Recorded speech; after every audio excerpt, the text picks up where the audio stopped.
Welcome to third time I tried to record this voiceover. I ended up having some technical difficulties, so hopefully there's no hum this time around. I'm gonna do this one shot and then fuck it, this is the video you get. That's how much I love my subscribers. So anyways, I'm gonna talk about something that I normally don't talk about ever, and that is sumo deadlifts. If you've been following the videos, which most of 5 of you that like them probably do, you'll notice I've been switching between sumo and conventional deadlifts just to practice them for no particular reason whatsoever. I attended a seminar with Brandon Lilly and Chad Wesley Smith sometime back in the summer, and that is officially when I first met my coach in person. And he mentioned something about better to have something and not need it than need it and not have it. And that is relative to your grip. If you do over under, with left under and right over, etc., etc., can you lift it the other way around? Can you, say you hurt your back pulling, conventional, if you can keep your back upright, do you still think you can lift sumo? Obviously, I'm not a championship deadlifter, so I don't really think this way. I'm just more of like, hey man, let's have fun doing this shit. So my coach decided from here on out that on my power days, which are the speed days, that I am to pull exclusively sumo. So that's why we're focusing on this particular lift today. There's a couple of variables that come into play as far as this is my second time at the gym today.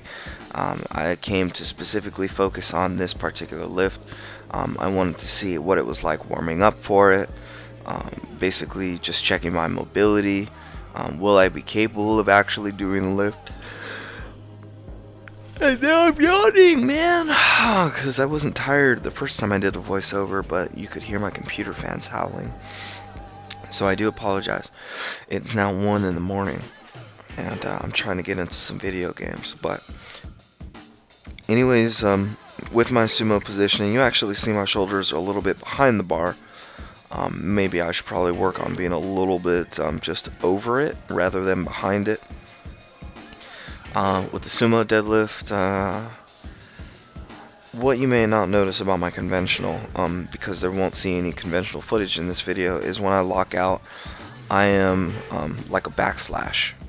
And if you don't know computers, backslash is the one above your enter key. It's not the one with the question mark on it. So learn something a little bit new every day.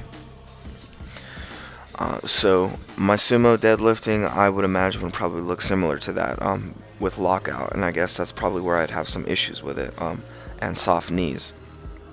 So I wanted to record this from all angles just to see what my body's doing, what can you pick apart, do your worst. As far as your armchair internet coaching, that is what people love to do these days. They like to give people tips on their form and all this stuff. I'm guilty of it myself, but I don't do it as an arrogant lifter. I do that as hey, what, I think this would help you a lot if you took a breath at the top, bent down, grabbed the bar, and did your lift, rather than bending down, rolling it back and forth, fucking doing like 10 mini shaking deadlifts, or everybody has their own method. So I guess you can be nuanced by stuff other people do in the gym, but at the end of the day, just worry about yourself. People can take heed to the words you gave them and implement that into their own style, or they can tell you to eat a big fat dick, and you can go on about your day. So that being said, here we are in the working sets. You may not have noticed as well also, but I will point it out that until I get to my working sets, I will not put chalk on my hands. So a lesson to you kiddies also is to work on your grip strength. That is probably not going to be an issue for me until I get to submaximal, or not even submaximal, maximal weight, because I don't handle it on a regular basis. But anything around there, training sets, I never have a problem with anything coming out of my hands.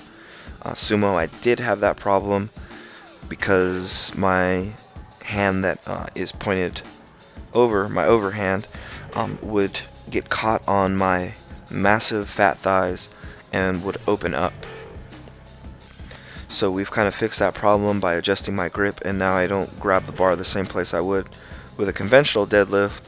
I got maybe like a finger on the actual knurl on the bar, which also is great because I actually get to use the knurl of the bar. I know a lot of people that pull hook grip pull completely on the smooth surface, and I know that rapes the shit out of your thumbs. So this is just what works for me. That particular deadlift, something was off when I started it. I wasn't where I should have been, and I pulled it anyways.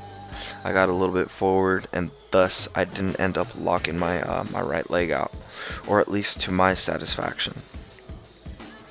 Here's a direct rear rump roast view of my deadlift. Obviously it's not perfectly centered. The world's not perfect, and neither am I, but I think it gives you a pretty good representation of what it looks like when I pull from behind. Although it looks like my ankles are at an unreasonable amount of flexion, you see when I bend down they're in a normal place.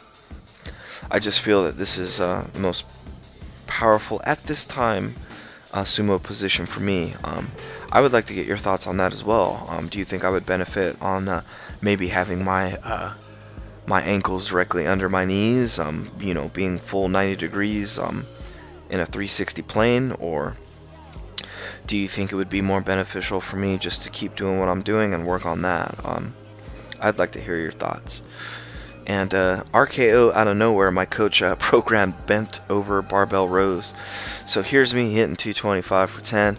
That's pretty much going to wrap up this video, guys. Thank you for watching. Comment, like, subscribe, or don't. You know, I'm not forcing you to do anything. I'm not your boss. But thank you for stopping by. And please, please do your worst in the comments. I'd appreciate it. Love you. Peace out.